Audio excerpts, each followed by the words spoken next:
Bonjour à tous, je voulais faire aujourd'hui une vidéo qui va traiter de l'attentat, du massacre, du carnage de Nice du 14 juillet dernier, 2016.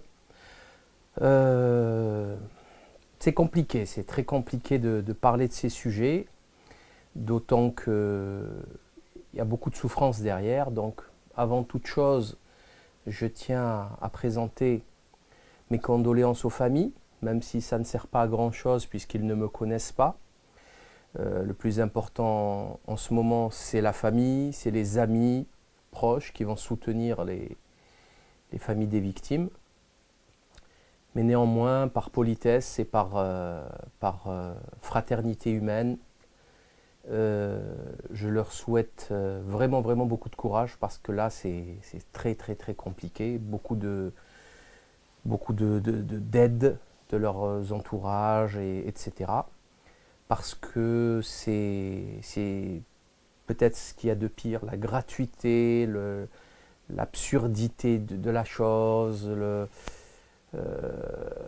l'effet de masse, etc. Donc vraiment, je vous souhaite beaucoup de courage et excusez-moi à l'avance si ce que je vais dire va vous blesser, mais malheureusement nous sommes obligés de traiter de cette information, parce que traiter cette information est essentiel, étant donné que c'est le futur que nous organise et que nous préparent nos élites.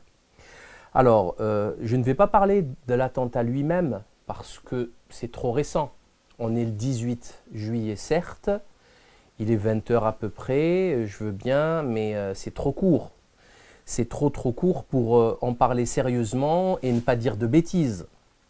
D'ailleurs, on remarque une précipitation extraordinaire des médias dans cette affaire, une précipitation qui va leur faire commettre beaucoup d'erreurs, énormément d'erreurs, notamment tout simplement la mise en ligne d'une photo de l'Aouedj Bouhlel qui n'était pas lui, c'était un homonyme tunisien, tout simplement parce que bon, il ne vérifie rien, ça va trop vite.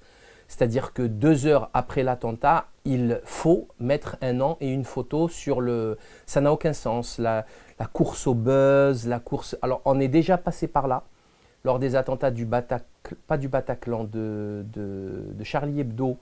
Ils avaient mis un lycéen, je ne sais pas si vous vous souvenez, il avait mis dans la liste des terroristes alors qu'il était chez lui tranquillou, il était en cours en fait. Pendant les attentats, il était en cours, il n'avait rien à voir là-dedans.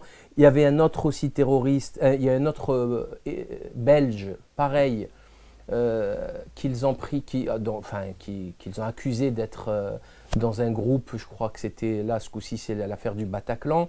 En fait, il n'avait rien à voir là-dedans.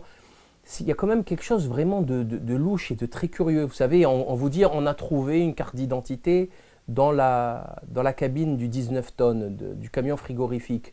Oui, ben c'est peut-être la carte d'identité du gars précédent, je ne sais pas moi. Hein, on n'est pas sûr, il faut faire le lien d'abord entre la carte d'identité et le mort sur le siège passager.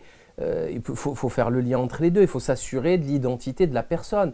On ne peut pas jeter en pâture comme ça des cartes d'identité, des photos et des patronymes aussi vite. Je vais vous donner un exemple aussi par rapport à la précipitation dans le traitement de l'information.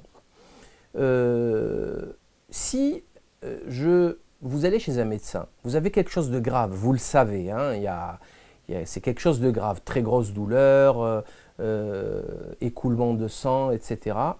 Le gars, au bout de 3 minutes, il vous ordonne de faire la chirurgie et il vous donne un traitement médicamenteux sans vous avoir touché, sans avoir réalisé d'imagerie, sans avoir prescrit un bilan sanguin complet, sans rien. Juste il vous voit, il vous demande votre nom, votre prénom, il vous dit voilà ce que vous avez. Ben, c'est un charlatan, non? Eh bien, c'est exactement ce qui arrive aujourd'hui. Nous avons affaire à un corps de métier qui sont les médias, qui sont des charlatans, ils ont pété un câble, ils font n'importe quoi et c'est extrêmement dangereux. Voilà, ce n'est pas professionnel et c'est dangereux. Ils peuvent briser, détruire la vie de gens comme ça. Donc on ne va pas parler trop des faits. Vous avez vu d'ailleurs au passage, on a eu France Télévisions, si je ne m'abuse, qui est allé sur place filmer en direct les corps des victimes, quand même. C'est aller trop loin. Les corps démembrés, désarticulés, écrasés par une 19 tonnes. Il filme et il pose des questions aux gens, avec toujours le lendemain, le surlendemain. Je ne sais pas si vous avez vu les envoyés spéciaux qui essayent de tirer une larme. Et après, dès que la personne, le témoin, il pleure, ils font genre semblant, c'est bon, on va vous laisser dans votre intimité, etc. Enfin, c'est abject, abject. Comme si ça servait à quelque chose d'ailleurs au passage. Quand François Molins, il vient nous expliquer qu'à 16h02, il a fait un selfie. Après, à 16h38, il a fait un selfie. Après, à 17h42, il a fait un selfie. Ça intéresse qui, ça? Vous pouvez m'expliquer?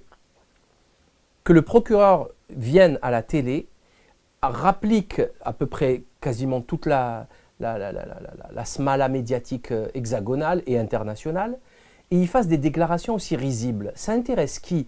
Ça nous avance en quoi, nous? Pas grand-chose. Logiquement, ça, c'est les médias, les flics qui doivent garder ça et la justice pour faire leur enquête.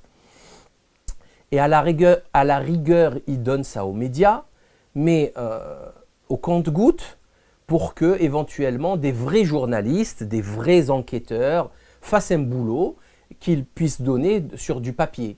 Voilà, après une semaine d'enquête, de travail, de recherche et d'expertise. Là, ils balancent tout ça. Ça sert strictement à rien, si ce n'est créer un état de stress. Voilà, c'est tout.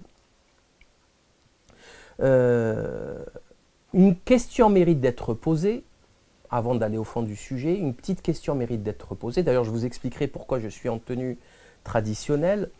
Une petite question mérite d'être posée, chers auditeurs. Elle est très simple. Pourquoi il n'y a pas autant d'attentats en Italie, en Espagne, en Grèce, en Hollande, etc., en Angleterre, qu'en France? Pourquoi la France est ciblée de cette manière? Pourtant, je vous garantis qu'il y a des communautés étrangères nombreuses dans ces autres pays, hein, je vous le dis tout de suite. Il y a énormément de Marocains en Espagne, idem pour l'Italie, etc. Vous ne vous posez pas la question. Pourquoi la France? C'est une question qui mérite d'être posée. C'est peut-être, hein, je dis ça, je dis rien, c'est peut-être dû à une politique étrangère française criminelle. Je dis ça, je ne dis rien. À des engagements tels des laquais, les petits chiots des Américains, les petits chiots de l'OTAN, qui envoient des soldats et des milliards disparaître dans des guerres qui ne sont pas les nôtres. Peut-être, je dis ça, je dis rien. Mais c'est une question qui mérite d'être posée, surtout quand on se retrouve dans des situations de carnage pareil. Hein. C'est des questions qui méritent d'être posées, que personne ne pose. Il est essentiel de revenir sur l'aspect catastrophique, la faute lourde des autorités, qu'elles soient locales ou nationales, que ce soit le gouvernement ou la région PACA, la municipalité de Nice.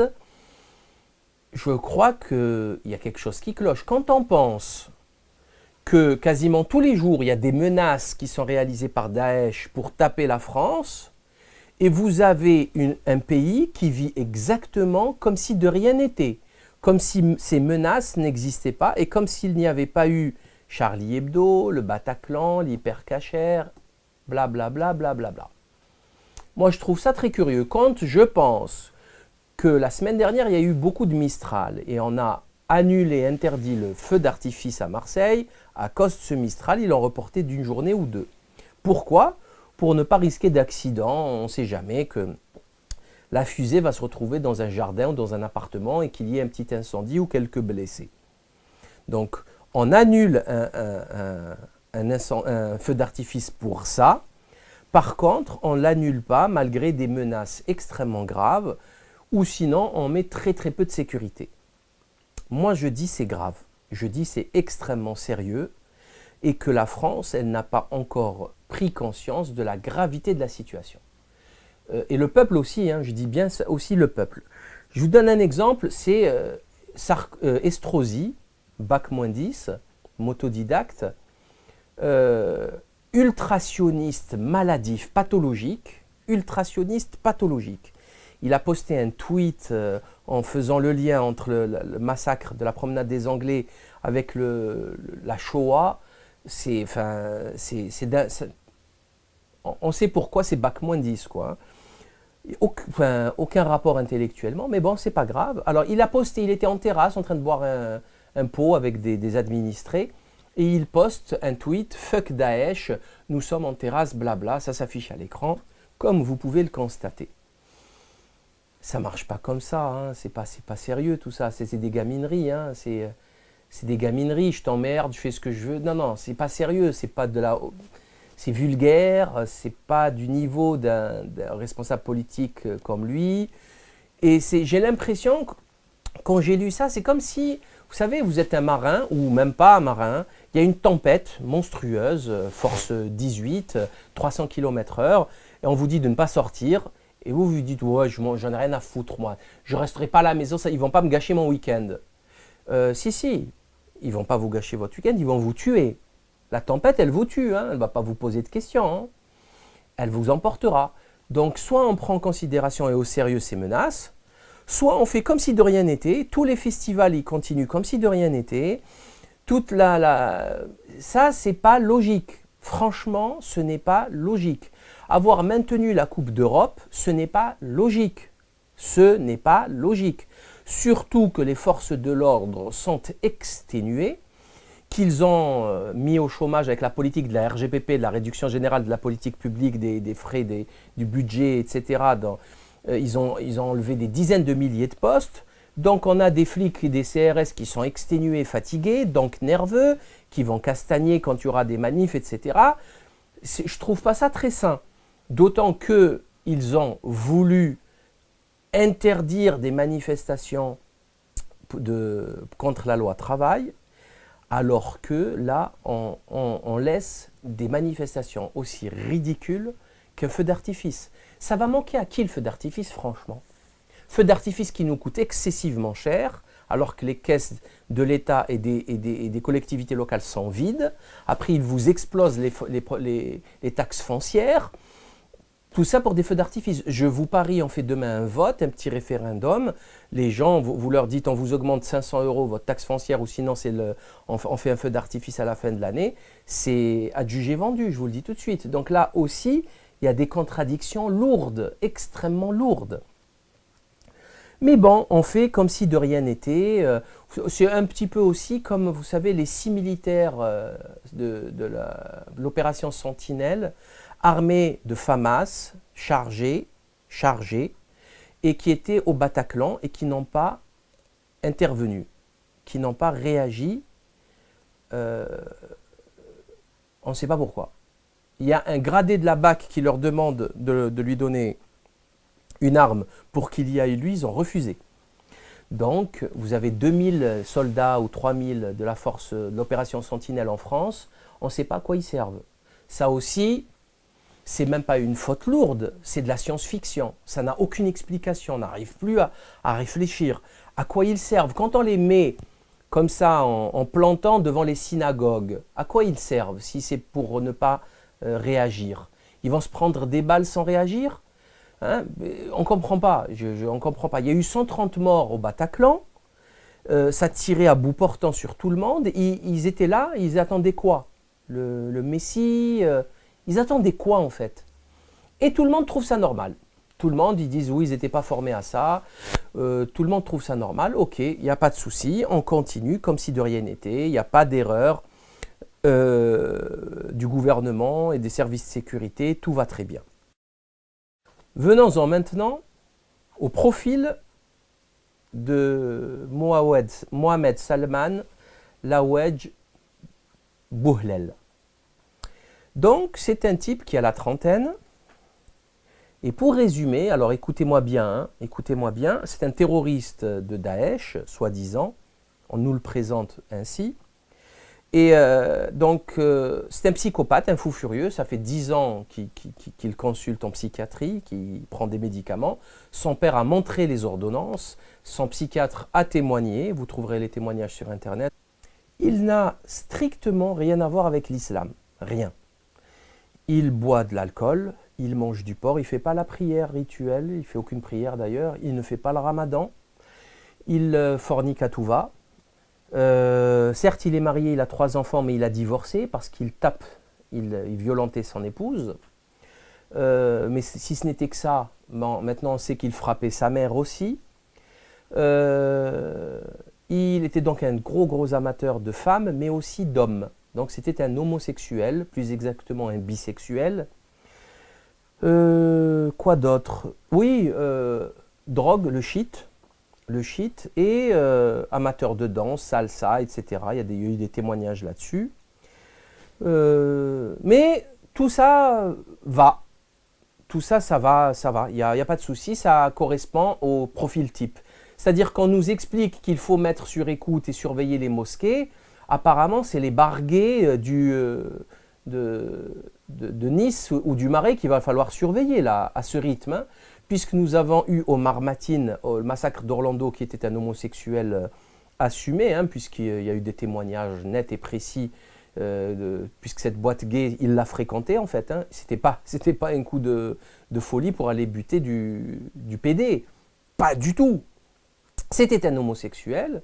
Et il y a Miguel qui a témoigné, de la manière la plus claire, et ça n'a strictement rien à voir avec l'islamisme ou le daïchisme ou je ne sais quoi, à moins que, comme disait un internaute, c'est plus Daesh, c'est Daesh, c'est ou Gaesh, c'est pas possible. Quand ça va finir tout ça, ils pourront se recycler ils vont ouvrir une chaîne de boîtes de nuit gay, quoi, un Queens, je sais pas quoi, enfin, ça n'a aucun sens, faut être sérieux, 30 secondes. C'est quoi ce cirque? Qu'est-ce que c'est que ces âneries? Qu'est-ce que c'est que Ils ont trouvé sur son smartphone des centaines de selfies de lui-même, il adorait se photographier, un mégalomane complètement timbré, hyper violent. Il a été condamné au mois de mars pour violence, il a tapé un type avec une palette en bois de camion. Au mois de mars, il s'est pris 6 mois de prison avec sursis. Son avocat nous explique qu'il n'avait rien de fut-fut. Il avait l'air un petit peu un bourrin, un peu nonchalant, il se fout de tout. Voilà. Et d'un coup, là, on nous explique qu'il s'est radicalisé de manière express. C'est comme le Pékin Express. Si vous voulez aller vite, vous vous radicalisez de manière express. Si vous avez le temps, vous prenez votre temps, il n'y a pas de souci, vous vous radicalisez lentement. Voyez? Voilà, c'est comme vous voulez. Si vous voulez aller vite, vous prenez l'avion. Sinon, bof, si vous avez le temps, vous voulez vous balader, vous prenez la voiture. Qu'est-ce que c'est que ces sornettes? On nous explique, quel que soit X, la version, il faut qu'elle soit maintenue. C'est ça leur truc. Alors vous avez des experts autoproclamés, on les entend, hein, ils sont tout le temps là, hein, les Gilles Kepel, les Sifawi, les Jean-Louis Bruguière. Alors Jean-Louis Bruguière, c'est extraordinaire. Il a fait une sortie extraordinaire. Alors qu'est-ce qu'il dit, hein? Plus il fait ces conneries-là, c'est-à-dire ces interdits majeurs de la religion islamique, plus il est camouflé. Il est bien camouflé en fait. Mais en fait, ça fait 30 ans qu'il est camouflé lui. Hein. Ça fait 30 ans qu'il pratique rien. Il est camouflé depuis 30 ans. Bon. Et ceux de Daesh qui sont sur place là-bas, ils appellent ça la taqiya, vous savez. Moi j'ai appris la taqiya à 30 ans. À 35 ans, j'ai appris ce que c'était. Pourtant je suis musulman hein, et pratiquant et je connais bien ma religion. Je ne savais pas que c'était, je vous jure, parole d'honneur, hein, je ne savais pas que c'était la taqiya. Hein, on ne se cache pas, hein, on n'a jamais rien caché de quoi que ce soit, de rien. Rien, absolument rien. La religion elle est claire, le dogme il est clair, la doctrine, le rituel, c'est très simple. C'est ultra simple. On ne cache rien. Les livres, ils sont accessibles, vous pouvez les acheter, vous pouvez les télécharger sur Internet. Je ne vois pas où il est le truc là. Hein. Bref. Donc, il nous explique que plus ils sont cachés, mieux c'est. C'est-à-dire, plus ils sont dégénérés, plus ils sont bien camouflés, c'est des bons soldats. Voilà ce qu'ils nous disent. Et ceux de Daesh en Irak-Syrie, pourquoi ils font pareil? Il y a une étude qui vient de sortir du département d'État américain en plus. 80% du contenu des ordinateurs subtilisés à Daesh, aux soldats de Daesh, c'est du porno. Sans oublier le Captagon. Le Captagon, c'est la drogue, enfin bon bref, vous connaissez. Et là-bas aussi, ils font la taquilla entre eux. Entre eux, ils se cachent aussi entre eux. C'est ça. Ceci n'est pas sérieux, monsieur Bruguière, juge antiterroriste. Comprenez pourquoi la France, elle a coulé? Parce qu'il y a des gens comme ça qui sortent des âneries pareilles et que ça ne choque personne. Ça, c'est choquant. C'est exactement comme la revendication de Amaq, la soi-disant agence de presse de Daesh qui existe que depuis fin 2014. Alors Amaq nous explique qu'au bout de 30 heures, c'est-à-dire le 16 juillet, nous explique que c'était un soldat, que Boulel Lawedge était un soldat de l'armée islamique, de l'État islamique, et qu'il a répondu à l'appel. En fait, genre, ils ont attendu pour voir s'il n'y avait pas trop de scandale à la Omar Mateen, que genre c'est un homosexuel, ou sinon peut-être que le mec il n'avait pas le réseau. Et après, ils se sont reconnectés, ils se disent « Aïe, oula, les gars, vite, vite, vite, un communiqué, vite !» Et là encore, pile poil, homosexuel. Donc Omar Mateen homosexuel, Assalah Abdeslam qui a été vu plusieurs fois dans des bars gays bruxellois, et maintenant c'est Lawedge Boulel qui est homosexuel avec des dizaines de conquêtes masculines. C'est quand même assez risible, hein, c'est risible. Mais pire encore, parce qu'il y a toujours pire dans l'immonde, les revendications de Daesh sont crues, elles sont acceptées. Alors on vous dit oui, non, les Daesh, les revendications, comme ça, jamais ils mentent. Ils tuent des enfants, ils les écrasent avec des 19 tonnes, ils violent des femmes, ils coupent des têtes, ils sont drogués, ils sont au Captagon, c'est des bouchers, des bouchers. Il y a Abou Sakar là, qui a éviscéré un soldat syrien, il lui a mangé le cœur, les brigades Omar El Farouk, les brigades de Jabhat el-Nosra et compagnie. Il a mangé le cœur, cannibalisme en direct à la télé, ça fait scandale, bref.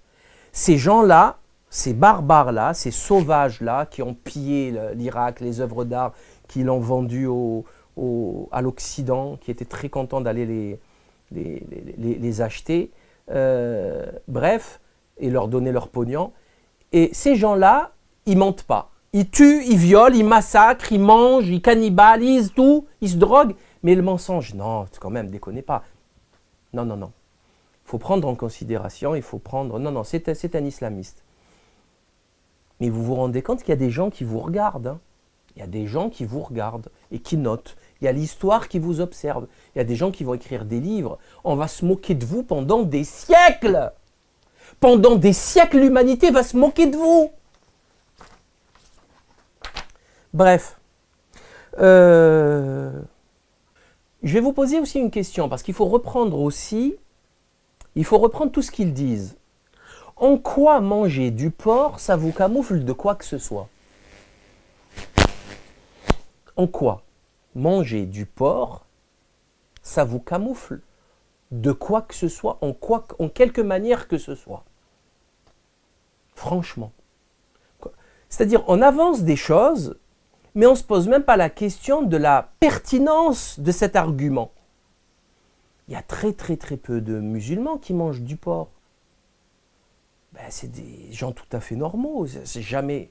Enfin, ou qui ne boivent pas d'alcool. Moi, je connais des Français, athées, chrétiens, tout ce que vous voulez, qui ne boivent jamais d'alcool. Ils ne le supportent pas. Ils détestent la sensation d'ivresse. Ils ne supportent pas l'alcool. J'en ai deux là en tête, et si je réfléchis plus, je vais en trouver d'autres. Donc, c'est quoi le rapport avec... C'est quoi le rapport?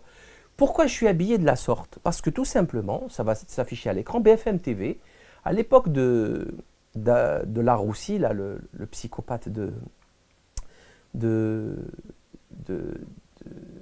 du couple de flics qui a tué le couple de flics ou de gendarmes, ils avaient fait, vous savez, en bas de l'écran, sur la console, ils ont marqué, on a retrouvé chez lui un Coran, une djellaba et 5 livres et des livres religieux. Ouf, waouh, quelle information! Dire que j'ai chez moi au moins 5 ou 6 Corans, certains en arabe français, en phonétique, enfin, j'ai plein de Corans, des petits, des grands qu'on m'a offert. J'ai au moins une dizaine de djellabas, au moins, au bas mot, et j'ai beaucoup de livres religieux, mais beaucoup. J'ai beaucoup de livres de toutes sortes d'ailleurs. Qu'est-ce qu'on fait maintenant? La pertinence de cette information, elle est identique à une fourchette, 3 chaises et un lit ont été retrouvés chez un tel. C'est pareil. C'est exactement pareil. Mais vous êtes malade, franchement.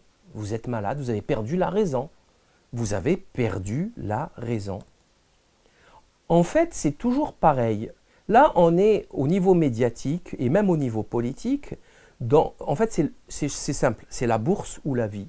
C'est le pognon ou la sécurité et la vie.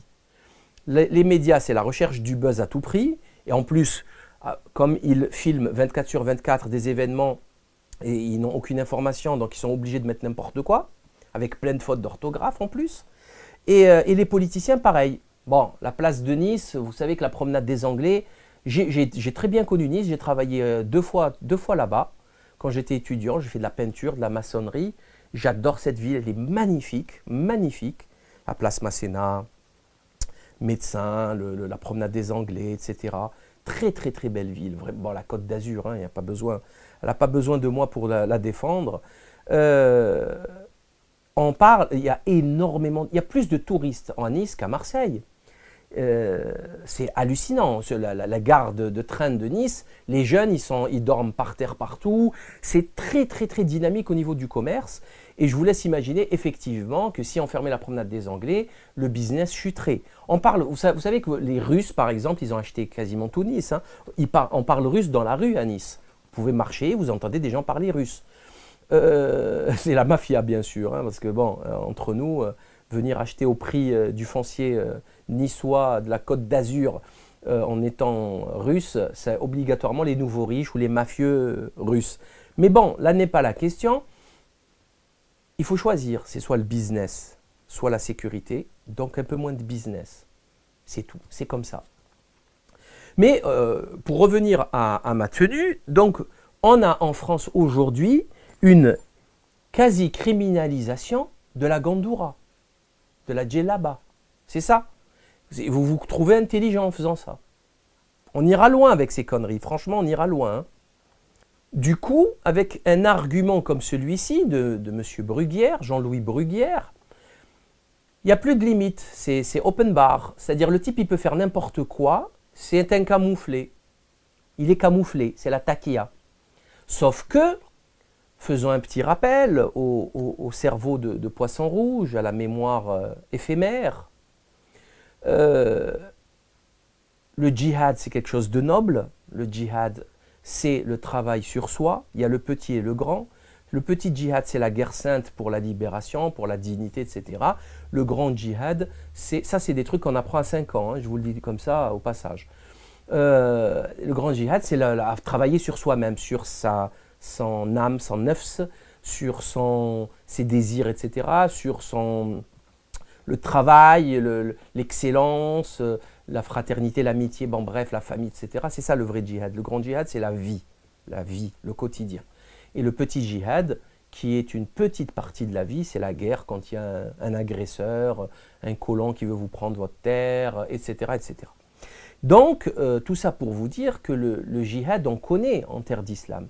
La guerre est codifiée. Voilà, c'est un truc, c'est d'une banalité de dire tout ça. Mais comme on vit une période de paix depuis 62 en France, on sait plus ce que c'est que la guerre, donc il faut rappeler aux gens ce qu'est un moujahid. Alors un moujahid, c'est le colonel Amirouche, le lion des Djebel. C'est l'Arbi Ben Mehdi. L'Arbi Ben Mehdi, quand c'est Osarès qui l'avait buté, quand il s'est fait, c'était Bugeaud qui l'avait attrapé, qui lui avait dit « si j'avais seulement 10 comme toi ». Qui s'est fait attraper le sourire. Hein. Il y a une photo célèbre de... C'est le Hawass. c'est le Abdelrahman Mira, bon bref, il y en a plein. Il y en a un gros paquet, mais c'est aussi, enfin, en dehors de 62, 54-62, c'est l'émir Abdelkader, c'est les frères Al-Muqrani, c'est Cheikh Bouamama, c'est etc., etc. Ces gens-là, c'est tous des lettrés, des grands savants qui ont pris les armes contre un agresseur, un colon. Et quand vous prenez l'émir Abdelkader par exemple, quand on lui ramenait un soldat français, s'il était en bonne santé, comment dire, dont on s'est bien occupé, il donnait une somme d'argent, je crois que c'était 4 d'euros à l'époque, c'est une somme énorme, hein.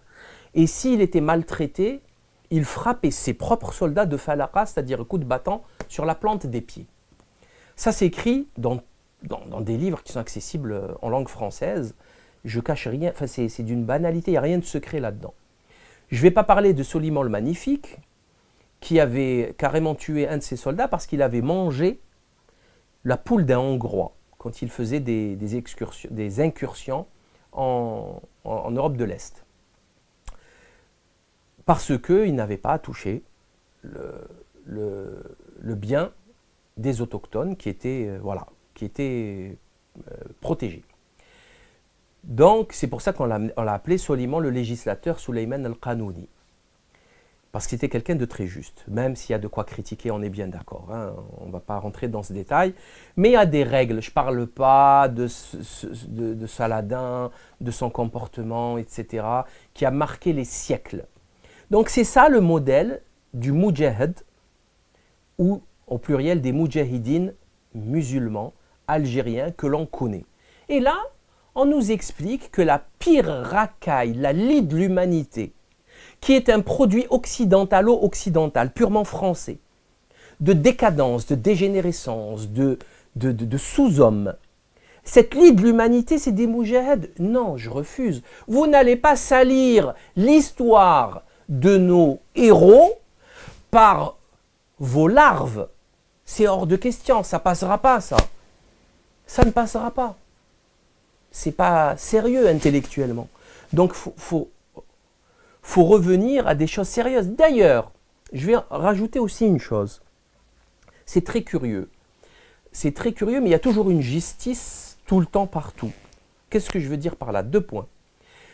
Nous vivons une époque médiocre, avec un peuple abruti par la TV-lobotomie, par Cyril Hanouna, par Drucker, par l'Esprit Canal, etc., depuis 30 ans maintenant. Eh bien, ils ont des ennemis de leur niveau. C'est comme ça. C'est comme ça, hein, c'est la vie, c'est l'ordre des choses.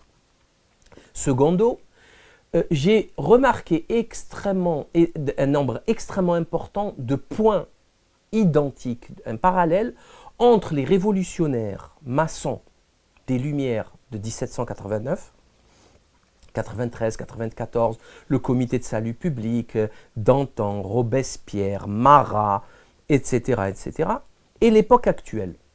D'abord, qu'est-ce qu'ils ont fait eux? On nous explique que c'était les Lumières, hein. Ils sont tous entretués entre eux, entretués. Ils sont massacrés entre eux, massacrés. La montagne qui ont massacré les Girondins, après la montagne qui se massacre entre eux, hein. C'est bien la montagne qui a exécuté Robespierre, que je sache. Après, les Vendéens, Robespierre, il envoie l'armée piétiner les Vendéens. Il y a eu des scènes à Caen de cannibalisme. Ils ont attrapé le directeur d'une abbaye de jeunes filles. D'ailleurs, où était Charlotte Corday?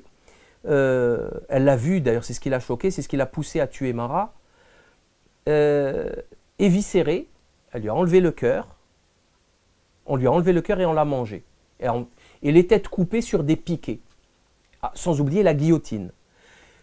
Et tous ceux qui étaient contre la Révolution, absolument tous, Marat, dans son journal L'Ami du Peuple, hein, Il poussait à tuer des gens, il faut les tuer. Dès que vous êtes contre, vous émettez une critique. Non, c'est pas la... Les gars, on va pas le tuer, le roi. Ça, c'est pas... Il n'a plus aucun pouvoir. Il part en exil et c'est réglé. Royaliste, il faut le tuer. Et il le tuait. Dans la journée, le lendemain, il prenait la charrette pour l'échafaud, pour la guillotine. C'est quand même curieux. Et ici, c'est exactement la même chose avec Daesh. Vous êtes contre, avec eux ou contre eux. Si vous êtes contre eux, ils vous butent. Direct. Ils vous coupent la tête et ils la mettent sur des piquets. À la sauce maçonnique de 1789. C'est les mêmes révolutionnaires, c'est la même terreur. Moi, je dis que c'est louche. C'est exactement la même terreur. C'est le même terrorisme. C'est la même folie satanique. C'est le même vide sidéral, humain, intellectuel. C'est que du sang pour le sang. C'est le chaos. Voilà. Donc, je me dis, il y a quelque chose qui cloche. Faire ces points, faire ces liens entre ces points, ce parallélisme, que je trouve extrêmement intéressant.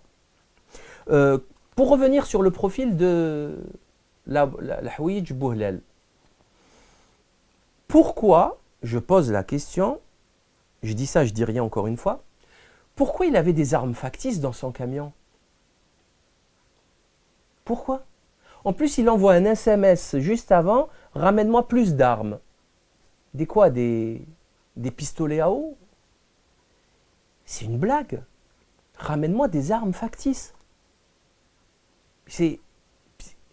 Le gars, c'est sûr qu'il va mourir.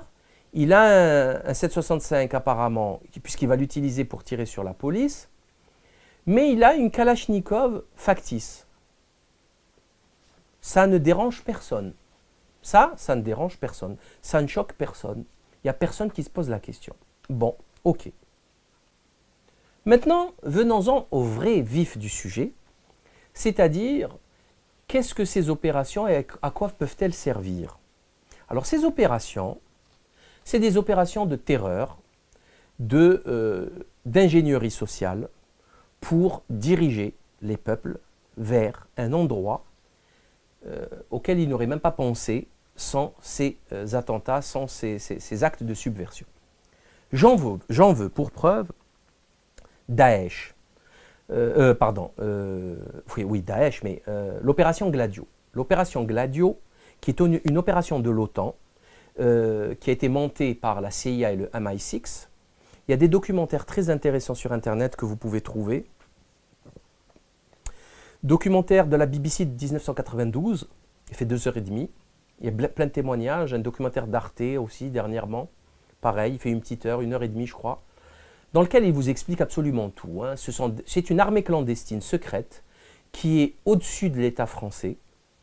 C'est extrêmement grave, hein, mais c'est gravissime, gravissime. À côté, l'OAS, c'est rien. Mais alors là, c'est rien. Pourtant, il s'en est passé des choses avec l'OAS. Hein.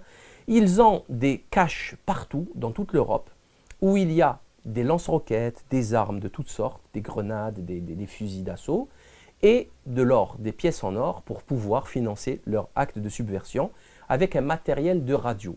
Ce matériel de radio, il y a une base à Londres, dans la banlieue de Londres, et une base, je crois, à Boston, ou du moins aux États-Unis, qui, voilà, c'est pour recevoir les ordres, etc. Donc, ça a été monté par l'OTAN, et ils ont été responsables, par exemple en Europe, juste en Belgique, par exemple, c'est connu, les tueries du Brabant, etc. Ou sinon, surtout en Italie, là, ça a fait beaucoup plus de dégâts. C'était les fameux, Aldo Moro déjà, mais surtout les explosions, les massacres, il y a eu 80 morts, etc., de Piazza Fontana ou la gare de Bologne. Et c'est Gladio. Et quand il y avait des enquêtes, ils ont mis 10 ans pour s'y retrouver, et ben, les agents du gouvernement, des services secrets, ils empêchaient la justice et les magistrats de travailler. Il y a des dizaines de livres sur cette opération Gladio ou Stay Behind ou Stratégie de l'attention qui existent, surtout en Italie. Vous avez des juges antiterroristes, des politiciens, des journalistes qui ont écrit là-dessus, des documentaires, des films qui ont été faits là-dessus et qui n'ont plus besoin d'être démontrés. Donc vous avez en Europe l'État français, l'État américain, l'État anglais, l'État belge, qui ont organisé via l'OTAN des meurtres de masse de leur propre peuple pour leur faire croire à l'époque, par exemple en Italie, que c'était les brigades rouges, le communisme. Et là, aujourd'hui, vous remplacez les brigades rouges par Daesh et c'est réglé. C'est tout. Ça s'arrête là. Alors vous allez me dire comment on fait? Ben, c'est très simple. Programme MK Ultra, hein, programmation mentale. Alors je vous fais remarquer que vous avez tous vu à la télé dernièrement le succès que l'hypnose a. Vous pouvez très facilement hypnotiser quelqu'un, le droguer, il va faire ce que vous lui demandez de faire. Alors là, si vous avez du temps, c'est encore mieux. Si vous avez des mois, c'est des soldats. Le fameux Manchurian Candida, là c'est le soldat programmé avec de la drogue, de l'hypnose, de la sorcellerie aussi, c'est très important. Alors là, vous allez me dire, il délire. Il délire, oui. Renseignez-vous, on verra après que c'est qui délire, vous ou moi. Donc Gladio existe depuis toujours. Je vous rappelle le Rainbow Warrior en France.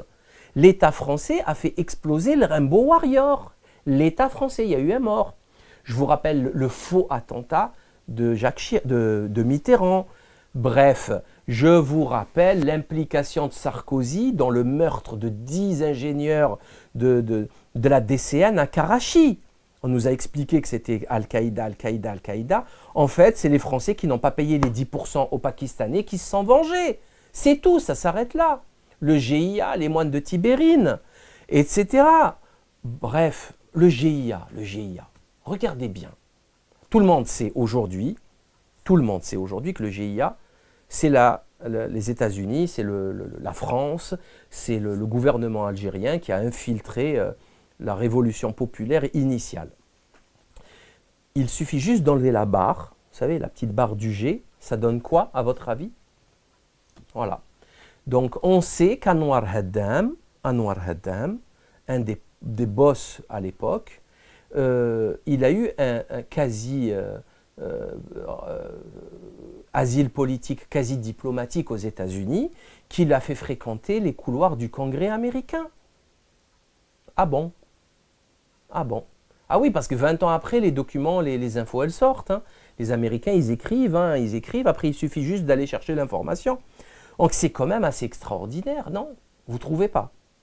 D'autant plus qu'on a appris du télégraphe anglais et du Mirror, si je ne m'abuse, que le frère ou le cousin de Laouiyedj Boulel a témoigné qu'il avait reçu 100 000 euros, qu'ils avaient eux reçu, sa famille, 100 000 euros juste avant les attentats, ce qui vraiment donne un peu plus de crédit à cette possibilité qui est on le sait, Envoyé spécial a fait un documentaire sur France 2. Il est passé il y a 1 an maximum, France 2 à 20h50. C'est pas moi, c'est officiel. Donc on a le FBI qui trouve des gens un peu tarés, un peu faibles, un peu fragiles, mais beaucoup de psychiatriques, beaucoup de cas de fous. Il leur mange le cerveau, mais mange le cerveau. Il les harcèle pour faire des attentats, il leur donne les armes, ils leur mettent dans la tête la cible, ils leur disent via des agents arabes que c'est très bien pour le djihad, la religion, tu vas aller au paradis, etc. Et que s'ils ne veulent pas, ils leur proposent 100, 150 000 $, etc. Tout ça pour faire des fausses arrestations et, in fine, augmenter toujours et toujours et toujours les budgets monstrueusement faramineux de la CIA, de la NSA, du FBI, etc. Voilà. C'est-à-dire qu'il n'y a pas d'argent, vous avez 50 millions de pauvres qui mangent avec des tickets de rationnement, mais par contre, on continue à donner des milliers de milliards de dollars au budget de l'armée, de la CIA, de la NSA, etc. C'est tout à fait logique, continuons comme ça. C'est le schéma à l'identique, mais vraiment à l'identique. Et si vous ne saisissez pas ça, et ce sont des infos, ça n'a rien de complot là, hein, ça n'a rien de secret, tout est dans vos journaux, à la télé. Vous cliquez sur Internet, vous allez retrouver ces informations officielles. Alors, la solution selon François Hollande, il a fait un petit discours, c'est quoi la solution, à votre avis? Bombarder encore plus l'Irak et la Syrie. Les Américains, ça fait 15 ans qu'ils bombardent. Ça n'a rien donné. Ils ont créé encore plus d'instabilité et c'est eux qui ont créé Daesh avec l'appui de la France et de l'Occident et de l'Europe. Comment? Eh bien, en butant Saddam Hussein, puisque les plus hauts gradés de Daesh sont les ex-soldats laïcards de Saddam Hussein. Faut-il le répéter 1 milliard de fois pour que ça rentre enfin dans votre caboche? Les soldats, la hiérarchie aujourd'hui, l'organigramme le plus important, le plus haut, la hiérarchie aujourd'hui de Daesh, c'est les soldats laïcards de Saddam la veille. C'est pour ça qu'ils ont des succès militaires, hein. Ce n'est pas le hasard. Ils ont des gens derrière qui sont formés, c'est des vrais soldats d'armée régulière. En plus, ils ont créé un désordre catastrophique entre chiites et sunnites en donnant le pouvoir intégral aux chiites, qui a créé, avec une majorité sunnite, une catastrophe. Ils sont très mal comportés là-dessus, les chiites. Ça, corrompu, le Maliki et compagnie, corrompu par les États-Unis, et ça a donné ce que ça a donné. C'est-à-dire que Daesh, quand il se présente, il trouve très vite un soutien parmi les sunnites. Et ça, on a l'impression que c'est un peu gros comme piège. Voilà. C'est préparé. Les pions, ils étaient positionnés, et ça ne pouvait donner que ce que ça donne aujourd'hui. Et la solution, selon ce débile mental de François Hollande, au coiffeur payé 10 000 € par mois, il a 3 cheveux sur le caillou, il a un coiffeur qu'il paye 10 000 € par mois, alors qu'il y a des gens qui crèvent la dalle et qui crèvent de froid en France aujourd'hui. D'ailleurs, ça les arrange tous, toutes ces histoires. Ça les arrange parfaitement. C'est génial. On ne parle plus des affaires scabreuses de Morandini, mais surtout, plus un mot sur la loi travail, plus un mot sur le scandale de François Hollande et son coiffeur à 10 000 € par mois. 10 000 € par mois. On ne parle pas de la commandeur de la Légion d'honneur de Valls à son ami Alain Bauer, l'ex-grand maître du Grand Orient de France, etc., etc., etc. Donc ça les arrange, c'est un écran de fumée qui les arrange, puisque vu leur médiocrité et les scandales qui s'accumulent, ça passe, tranquille. Sauf que, chers auditeurs, il ne suffit pas de bombarder l'Irak. Il faut déjà bombarder Lafarge. Lafarge, qui pour continuer à récupérer un peu de ciment pour faire tourner sa cimenterie ou je ne sais quelle usine en Irak, à Raqqa je crois, ou à côté, il payait des taxes à l'État islamique. On sait aujourd'hui qu'il y a 28 banques tenues par Daesh, enfin peut-être pas aujourd'hui, mais il y a au moins un an, 28 banques tenues par Daesh qui ne sont pas sous embargo, alors qu'elles font des SWIFT, des virements internationaux. Comment vous croyez que Daesh peut vendre à l'Occident plusieurs milliards de dollars d'œuvres d'art pillées? Parce que l'Occident, vous savez que sa spécialité, c'est le pillage. C'est vraiment des pilleurs. Si on prend juste l'expédition de Napoléon Bonaparte en Égypte, c'était du pillage. L'Angleterre, c'est pareil. Ils ont rempli leur musée avec la rapine du Moyen-Orient et d'ailleurs de l'Égypte, du Maghreb, partout. Et là, ils continuent. Maintenant, ils payent un petit peu. Ils se retrouvent avec des collections, avec des choses extrêmement chères, extrêmement rares. Ok, mais ça passe par quelle banque? Le pétrole irakien qui se retrouve dans votre pompe, vous qui m'écoutez, français, quand vous allez chez Total ou chez Shell ou chez qui vous voudrez, il y a de l'essence de Daesh. Oui. C'est pas moi qui le dis, encore une fois. Regardez sur LCP, il y a un documentaire qui passe actuellement. C'est Brizard qui le dit, ça. Brizard. Donc, c'est qui leur donne du pognon pour les soutenir? Quand la Turquie, membre de l'OTAN, se fait attraper la main dans le sac en faisant semblant d'envoyer des camions d'aide humanitaire d'ONG, il y a des armes et des explosifs et des obus dans des boîtes, dans des caisses. Le journal Cumhuriyet de Can Dündar va faire un scandale là-dessus et il va se retrouver en prison. Il y a même un type qui a failli le tuer, on voit les images sur Internet. Et tous ceux qui ont participé à l'arrestation du camion et à la dénonciation de l'aide militaire de la Turquie vers Daesh, ils ont tous eu des problèmes. Tous, ils ont été virés, ils sont allés en prison, etc. La Turquie fait partie de l'OTAN. Hein, la Turquie fait partie de l'OTAN. C'est qui envoie des armes? C'est la Turquie. Qui encore? Les Américains. Par contre, pourquoi? Parce qu'ils se sont trompés de cible. Ils ont parachuté des armes, mais au mauvais endroit. C'est-à-dire, ils vont nous faire croire qu'ils se sont trompés de 30 km. C'est-à-dire, il suffit juste, il y a une ligne de franc, il suffit d'envoyer les armes 10 km avant. C'est large, 10 km. Non, ils envoient leurs armes à qui? À Daesh, sur les camps. C'est une blague. On nous explique qu'ils font des frappes chirurgicales, qu'ils sont capables de lire une plaque d'immatriculation et après ils se plantent, ils envoient des armes neuves à Daesh pour se faire buter. C'est sérieux de dire ça. Bon. Donc on a des entreprises du CAC 40 comme Lafarge qui payent des taxes à Daesh, business as usual. Si c'est Daesh, ils paieront Daesh. L'essentiel c'est que leur cote, leur action en bourse soit élevée, c'est tout. Parce que s'ils perdent ce point, leur action elle va chuter. C'est un gros point de production dans la région et tout le monde a besoin d'eux. Daesh, ça ne les dérange pas de travailler avec l'Occident, il suffit qu'ils payent une taxe. Merci, au revoir, bonne journée.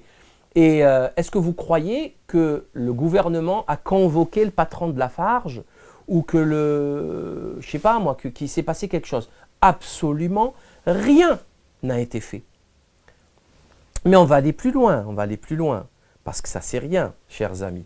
Vous savez que j'ai toujours des surprises pour vous et des belles. Vous connaissez, alors il y a un type, un Algérien qui a fait une vidéo qui parle d'un certain Abderrezzaq Tlass. Abderrezzaq Tlass qui est le neveu du général Tlass, syrien, donc du côté Bachar el-Assad, et qui a pris la direction, c'était le lieutenant de la brigade Al-Farouk, près de Homs, si je ne m'abuse. Donc c'est une brigade de révolutionnaires anti-Bachar qui était soutenue par l'Occident, mais soutenue, hein, mais bien soutenue. Et donc ce type, il nous explique que ce monsieur, qui est pro-régime algérien, c'est ce qui le discrédite un petit peu, voire beaucoup, malheureusement. On peut être contre le régime algérien et contre la déstabilisation de la main de l'étranger. Je crois que c'est évident, c'est clair, on n'est pas stupide. Mais on ne peut pas être pour le régime algérien, c'est pas possible. C'est pas possible. On peut, oh non, ah non, non, non, c'est pas possible. Il n'y a aucune raison, c'est pas possible. Ce n'est pas possible. C'est inadmissible. Inadmissible, c'est inconcevable. Inconcevable, on attend quoi? Enfin, faut arrêter, on peut quand même dire qu'on n'est pas d'accord, on peut quand même dire que c'est une gabegie, que c'est une mascarade, qu'il y a des milliards qui disparaissent, qu'on nous a renvoyé un voleur qui veut se présenter à la présidentielle, Chakib Khalil, qui a pillé la Sonatrach et bien d'autres choses, qu'ils ont tous la double nationalité, c'est tous des agents de la CIA ou de la DGSI d'ailleurs au passage, ils ont tous des villas et des appartements magnifiques dans les plus beaux quartiers parisiens. On nous fait croire, ils nous font la pleurniche toutes les 30 secondes, tous les jours ils nous parlent des chouhadas de la guerre de 54. C'est une blague franchement. Bref. Il nous a parlé, ce monsieur, de Abderrezzaq Tlass, qui était donc un soldat contre Daesh et qui s'était illustré à l'époque par une vidéo qui avait fait le buzz, qui était celle de son bras droit, que ce n'était pas lui, c'était son bras droit, un certain Abou Sakkar, qui a éviscéré un soldat de Bachar et il lui a mangé le cœur. Voilà, c'est ce dont j'ai parlé tout à l'heure. Et en fait, c'est ces gens-là qui font les massacres en Syrie, qui est aujourd'hui, parce qu'il y a un certain journaliste algérien, Anwar Malek, qui l'a reçu à Paris, ils ont fait une photo, il a posté sur Facebook le 11 juillet, si je ne m'abuse. Il y a tout qui s'affiche à l'écran de toute façon, il n'y a pas de souci. Et il explique donc que c'est un terroriste et à qui on a donné l'asile en France et qui est donc soutenu en France par l'argent du contribuable et blablabla. Bla bla bla.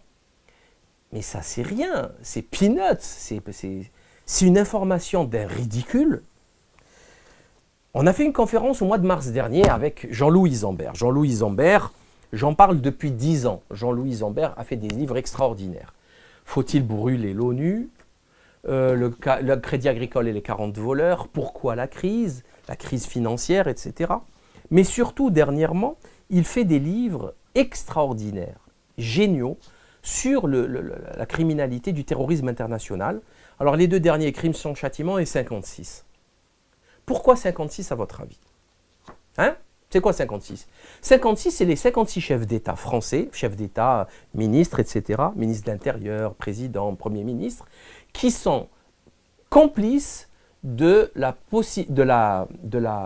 récupération et de l'accueil de terroristes avec du sang sur les mains, des terroristes des frères musulmans d'Al-Nahda, etc., sur le territoire français malgré des fiches Interpol. Il y a même les fiches Interpol là-dedans. Voilà, elles sont là. Il y a les facsimilés des fiches Interpol. Voilà, on a fait une conférence, on l'a filmée, elle est sur Internet, vous pouvez la voir. Alors je vais vous donner quelques exemples, juste quelques exemples rapides. Alors bon, il parle de tout, il parle d'Anwar Haddam, il parle de tout le monde, hein, vous inquiétez pas. Alors j'ai corné les feuilles, ça va aller vite. En Afghanistan, alors page 24, note de bas de page numéro 15, il demande de lire La guerre de l'ombre des Français en Afghanistan de 1979 à 2011, c'est récent.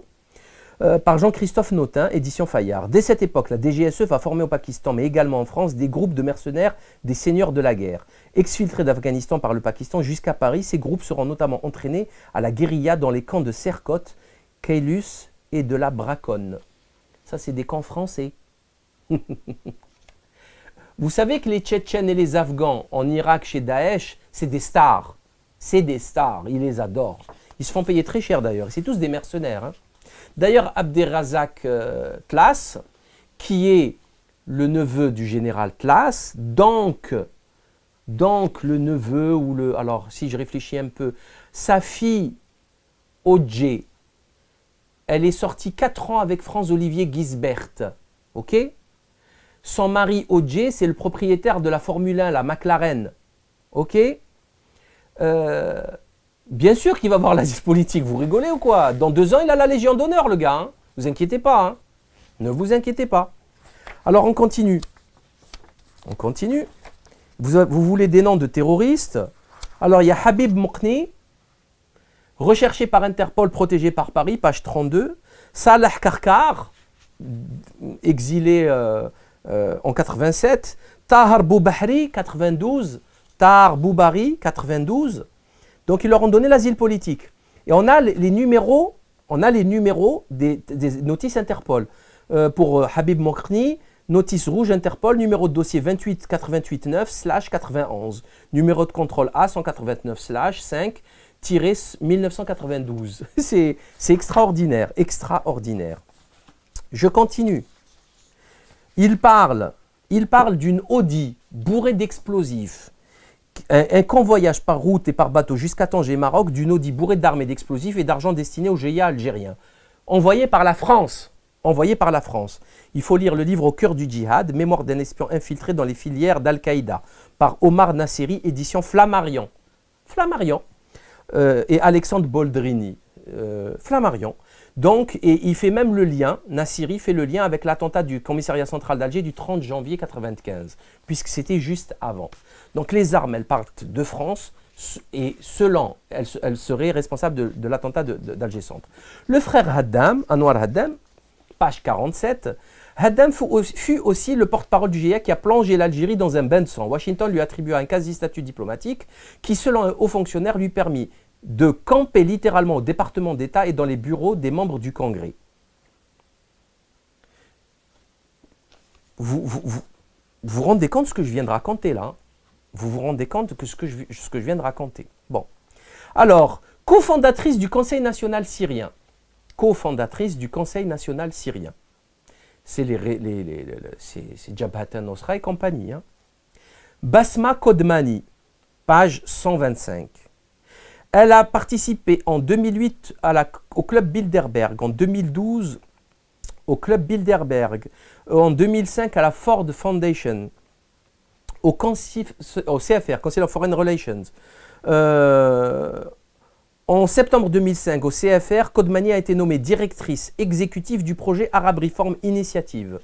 Arab Reform Initiative. Sa sœur Halla Kodmani, fonde une association qui milite pour le renversement du régime laïque syrien. Elle sera reçue régulièrement dans les colonnes du quotidien Libération d'Edouard de Rothschild pour faire sa propagande. Pire encore, le 20 mars 2013, elle sera reçue au siège national du Parti communiste. C'est des gens qui peuvent passer du Bilderberg, de l'ultralibéralisme CAC 40 et plus, il passe au Parti communiste comme si de rien n'était. Et on vous dit que c'est normal. C'est normal, vous dites « oui monsieur, bonne journée ». Il implique dans ce livre, M. Isambert, le livre 56, page 177, l'Élysée impliqué dans le coup d'État du 18 juillet 2012. Il y a eu une explosion, il y a eu un coup d'État avant des frères musulmans, et après il y a eu un deuxième coup d'État, une explosion, un attentat monstrueux qui a tué le ministre de la Défense, le vice-ministre de la Défense, ainsi que le chef de la cellule de crise. Fabius refusa de condamner l'attentat qui coûta la vie à plusieurs civils et militaires. C'est-à-dire que la France, elle a organisé cet attentat qui a tué plusieurs militaires, mais aussi civils. Bon, c'est un comportement de voyou, hein. La France déclare des guerres au Mali, etc., sans l'accord de l'Assemblée nationale, ce qui fait de François Mitterrand ou de Sarkozy des vendeurs, des trafiquants d'armes. C'est la loi, hein, ça c'est les textes de loi comme l'explique parfaitement. Il a rapporté les textes de loi dans ce livre, l'extraordinaire Jean-Loup Isambert. Pour finir, un dernier exemple, et j'arrête là, c'est un certain Farouk Taïfour, pareil, terroriste à l'Assemblée nationale, page 204. Il sera reçu très officiellement le 23 juillet 2013 comme dirigeant de l'opposition qualifié de modéré par les dirigeants français. Donc Elisabeth Guigou va le recevoir, ils sont qualifiés de modérés, hein. Les modérés, c'est ceux qui mangent des cœurs, hein. Abderrazak Tlas, et pas lui, mais son soldat Abou Sakar. Donc, ils mangent des cœurs, c'est les modérés, hein, et ils font très bien le travail selon Laurent Fabius. Vous savez, celui qui nous servait de ministère des Affaires étrangères, qui passait son temps à dormir, un peu partout, et dont le fils est recherché par la police américaine parce qu'il a laissé une tête de plusieurs millions de dollars dans les casinos américains, et qui s'achète des appartements aussi en France de plusieurs millions d'euros et qui ne payent pas d'impôts. Donc, voilà les gens qui vous gouvernent et qui essayent de vous faire croire que c'est comment vous dire, c'est les islamistes le danger. Je signale que vous avez en France au moins 100 fois plus, voire 1000 fois plus. Qu'est-ce que je raconte? Plus, beaucoup plus, de morts dues à Big Pharma, le terrorisme pharmacochimique, que ce soit le mésusage médicamenteux, que ce soit les 150 000 morts annuelles du cancer, que ce soit je sais pas, tous les drames qu'il y a eu, le Mediator, la Diane 35, tous les drames qu'il y a eu sur les médicaments qui tuent et dont on n'a jamais vu absolument aucun dirigeant en prison. Jamais, jamais, jamais, jamais. Bref. Donc, qu'est-ce qui s'est passé après cet attentat majeur? Tous les sionistes se sont engouffrés dans la brèche pour proposer leur aide à l'État français, genre regardez ce que nous on souffre, les terroristes palestiniens, etc. C'est pareil chez nous, mais vous inquiétez pas, on va vous aider. Arnaud Klarsfeld parle de cette manière à peu près. Maintenant, vous avez les Gilles William Goldnadel, vous allez voir le CRIF, bref, toute la clique qui va sortir ce discours. Et pire encore, vous avez des gens qui ont discouru, qui ont affirmé l'inverse pendant des années et qui disent ça aujourd'hui, notamment l'escroc Alain Soral, Dieudonné Mbalambala.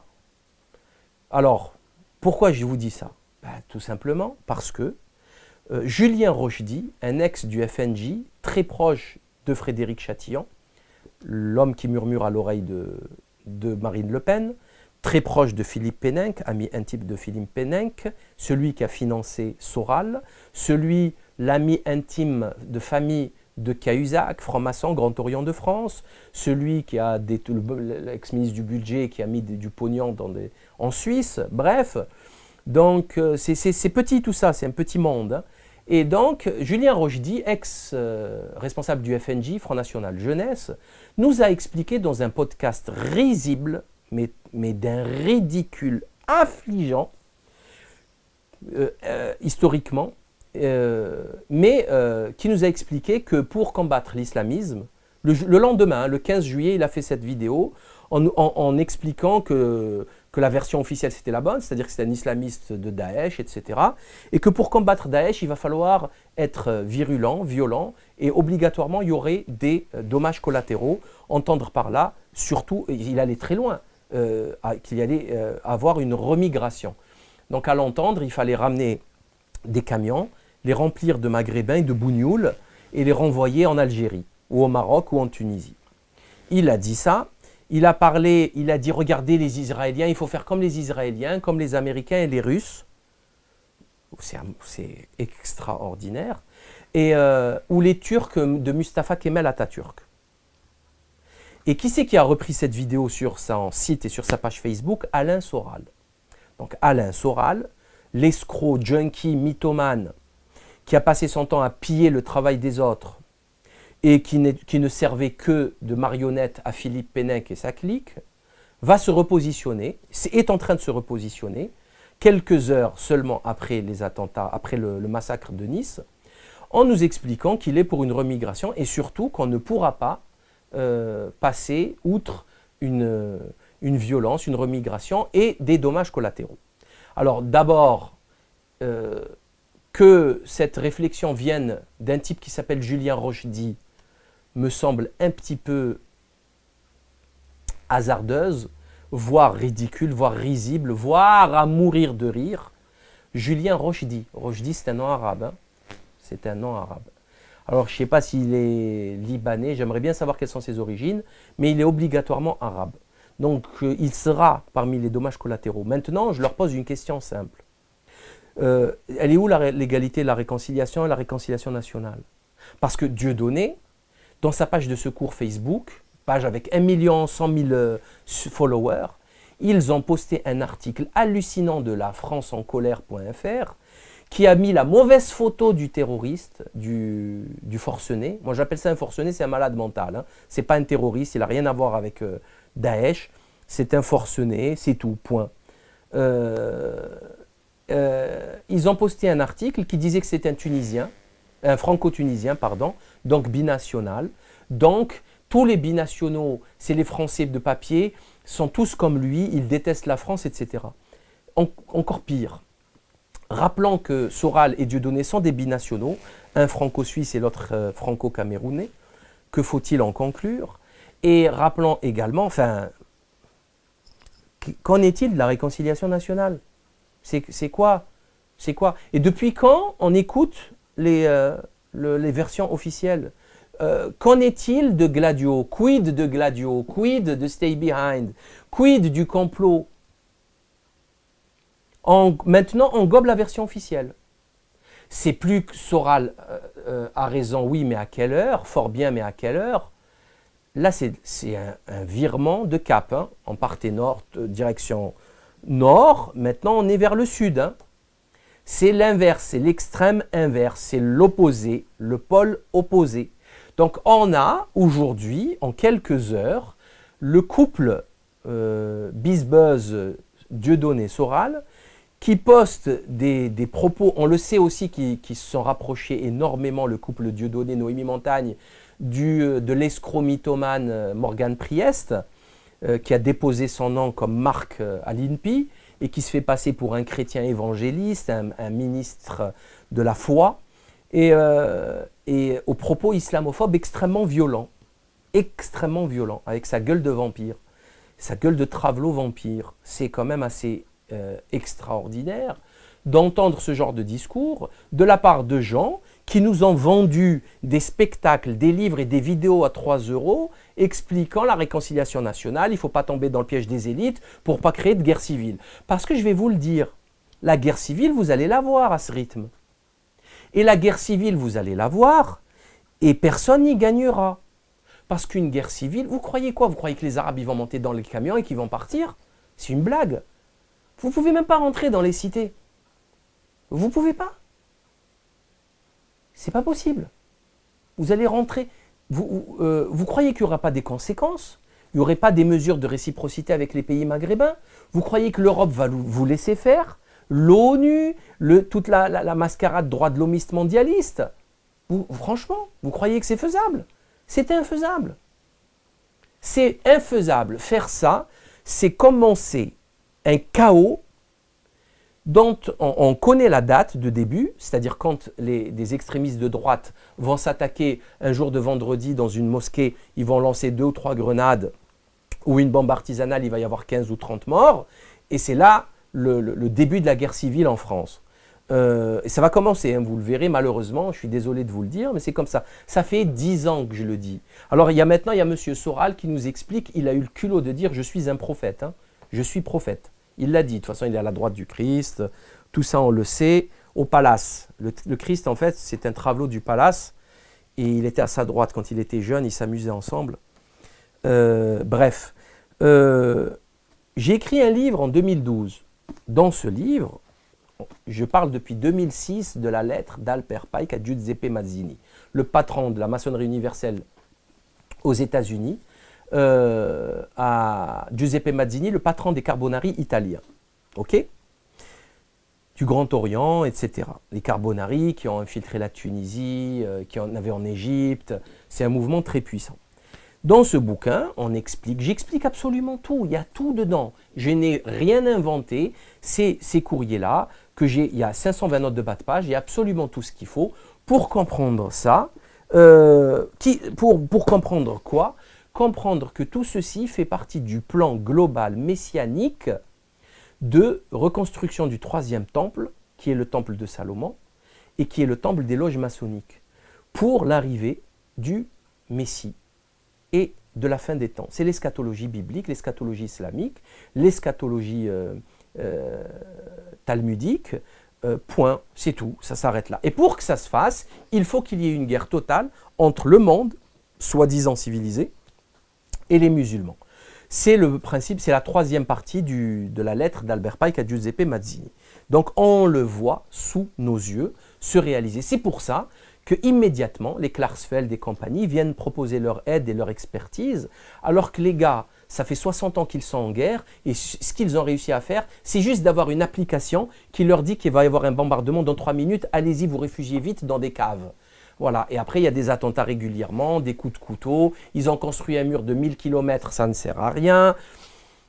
Enfin, sincèrement, c'est incompréhensible. C'est incompréhensible de venir nous expliquer, nous dire que la solution, c'est l'entité sioniste scélérate. Rappelant un pays sans frontières et sans constitution, c'est-à-dire un pays hors la loi, hein, au niveau des règlements, des lois internationales. C'est un pays qui est hors la loi. Et vous avez maintenant la droite qui prend des positions sionistes, c'est-à-dire que Julien Rochdy reprend des positions israéliennes. Il loue la politique israélienne.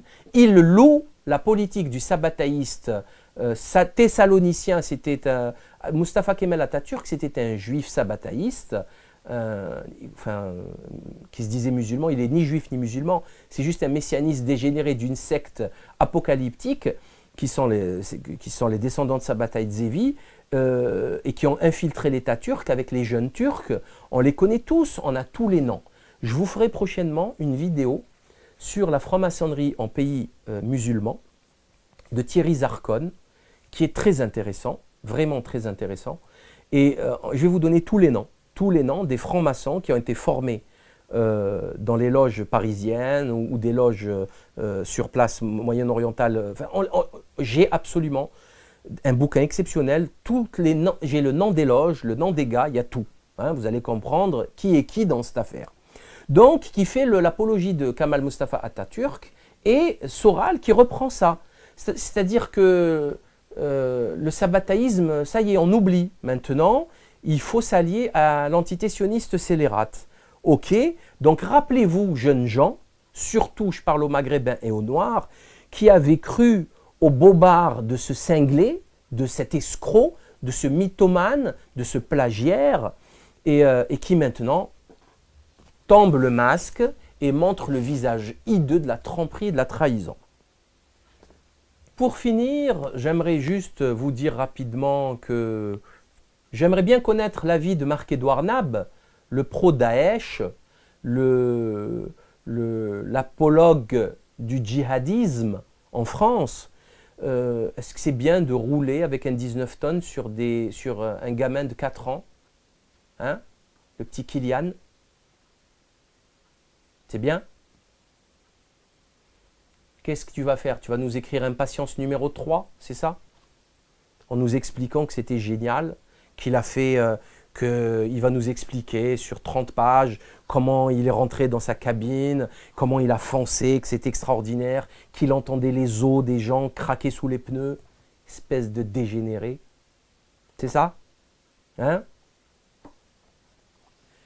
Donc pour finir, je voulais aussi vous dire quelque chose, parce qu'il y a quelque chose moi qui me dérange beaucoup dans le rapport intellectuel entre l'Orient et l'Occident, et notamment entre l'Occident moderne et l'islam, notamment, enfin c'est même pas un islam, entre le terrorisme, quoi, cet amas de timbrés drogués sous Captagan, c'est qu'on nous fait croire que l'Occident, vous savez, il y a une image assez curieuse. Dès qu'il y a un attentat, vous avez Praille, Fort Nice ou Fort Paris, et vous avez des gigantesques places pleines de fleurs, et en face, vous avez des terroristes assoiffés de sang. Ça ne marche pas comme ça, c'est trop simpliste. Je vous invite juste à vous rappeler des massacres les plus violents de l'humanité. Ce sont des massacres occidentaux. Première guerre mondiale, Deuxième guerre mondiale. La barbarie la plus folle jamais égalée, c'est les bombardements de l'Allemagne après-guerre. Vous avez un livre qui a été écrit là-dessus qui s'appelle Hellstorm, et un film documentaire d'1 heure sous-titré en français qui en parle et qui vous explique comment les Anglais, les Américains ont bombardé l'Allemagne totalement inutilement, au phosphore blanc, au napalm, enfin.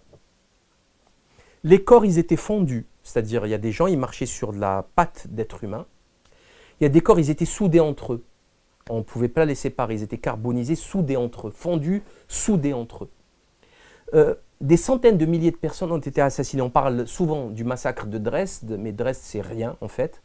Donc l'Allemagne a perdu. Je ne parle pas de la Deuxième Guerre mondiale, je ne parle pas de Nagasaki, Hiroshima, alors qu'Hirohito avait capitulé, que ça ne servait strictement à rien de balancer Nagasaki, Hiroshima, si ce n'est pour les tester et pour marquer le coup pour le futur de la puissance américaine future. Je ne parle pas de ça. 50 000 morts, c'est rien en fait. Nagasaki, Hiroshima, c'est rien par rapport à ce qui s'est passé en Allemagne. Enfin, c'est rien, c'est vite dit, c'est rien, c'est vite dit. Ils ont tué des centaines de milliers de personnes, des civils. Ils ont bombardé les villes. Et en fait, ils fêtaient Mardi Gras, ils ont bombardé, ils savaient ce qui se passait. Il y a des gens qui sont partis se réfugier dans des parcs, ils ont bombardé les parcs, parce qu'ils se sont dit peut-être qu'ils ne savent pas qu'on est là. En fait, s'ils savaient qu'ils étaient là, ils tuaient de l'allemand, ils tuaient du civil. C'est Churchill. Churchill est un démon sur pattes. Churchill est un démon sur pattes. C'est la pire racaille que la Terre ait portée. Si vous pouvez rajouter avec ça Staline et Lénine et compagnie. Donc, la situation, elle est un peu plus subtile que ça. Beaucoup plus subtile que ça. Le terrorisme daéchiste est soutenu par l'Occident. Et l'Occident est dirigé par une élite complètement cinglée, complètement démoniaque, qui mène le monde, la Terre à sa perte. Okay? Donc ça aussi, j'ai pas besoin, voilà, c'est pas un complot, c'est pas secret, c'est pas dans les archives d'une loge en sommeil depuis 50 ans, non. Vous allez sur Internet, vous tapez Hellstorm, vous allez voir le massacre des Occidentaux de l'Alliance Atlantique réalisé en Allemagne, alors que l'Allemagne avait perdu, en plus sur des civils, que des civils, ok ? Je ne parle pas du communisme. Le communisme, c'est 150-200 millions de morts dans le monde. Et je ne parle pas de l'ultracapitalisme qui tue des centaines de milliers de personnes par an, la famine, des maladies très facilement soignables comme le choléra, etc. Il suffit d'avoir de l'eau potable, etc. Mais non, ils préfèrent l'obsolescence programmée, la fabrication et la pollution, etc. Mettre du pognon dans des iPhones à 800 € que de faire des puits d'eau et construire, assécher les marais, faire un peu de tuyauterie, un peu de plomberie. Non, voilà. Voilà la réalité de ce monde. La barbarie, la sauvagerie, elle est partagée parmi les hommes. Je vous signale qu'on est tous pareils. On cherche juste un toit sur nos têtes et un peu de manger dans nos assiettes pour nos enfants. On aime tous nos enfants, pareil. On a tous du sang, la même couleur qui coule dans les veines. Noir, blanc, jaune, tous, tous, tous, tous. On aspire juste à être respecté, et avoir des amis, de la famille, des amis, et voilà, c'est tout. Quand on discute avec les gens, on ne se pose pas du tout la question de leur religion. Voilà, on peut en parler, mais une fois, quand ça vient dans la discussion, mais ce n'est pas le sujet. C'est pas le sujet. Athée, chrétien, juif, arabe, musulman, pas musulman, chrétien, n'importe. C'est pas la question. C'est vraiment pas la question. On sera plus ou moins amis, plus ou moins proches. Mais franchement, on ne se pose pas ce genre de questions. On est tous pareils et il faut vraiment, vraiment, vraiment, vraiment, je vous le dis sincèrement, se réveiller à cette réalité pour ne pas tomber dans le panneau. Voilà, ne pas tomber dans le panneau.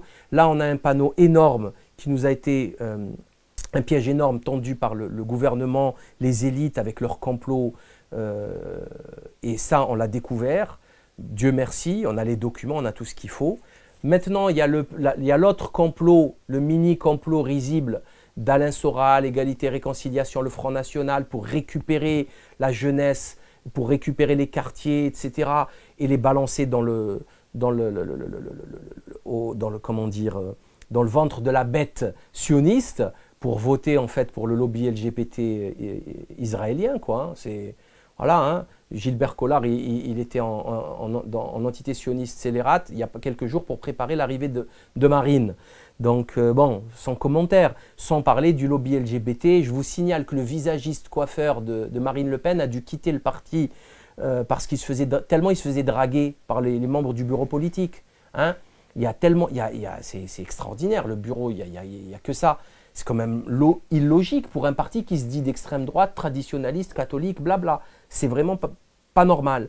Bref, mais ça choque pas tout le monde, ça choque peu de gens tout ça. Hein. On est peu nombreux à être choqués par ça. Donc on est sorti de ce piège. Là maintenant, je suis content parce que je me dis, bon ça va, on va voir plus clair, les choses se clarifient, on ne tombe pas dans le panneau, on reste intelligent. L'ennemi, on sait qui c'est, on ne s'énerve pas entre nous, on est dans la même barque, on est tous pareils. La France est un sublime pays, il ne faut pas le détruire. L'Algérie allait très très bien en 92. Personne n'aurait cru que ça parte comme ça en vrille. Personne. Personne, mais absolument personne. Ça peut déraper en une seconde et ça ne revient plus à l'état initial. Hein. Ça ne revient plus. Hein. Voilà, vous ferez plus que compter les morts et les enterrer, c'est tout. La haine amenant la haine, la mort amenant la mort, le sang appelant le sang. Voilà, c'est tout ce qu'on va gagner. On ne va rien gagner d'autre, c'est pas sérieux tout ça. Donc merci pour votre attention et à très bientôt pour de prochaines vidéos.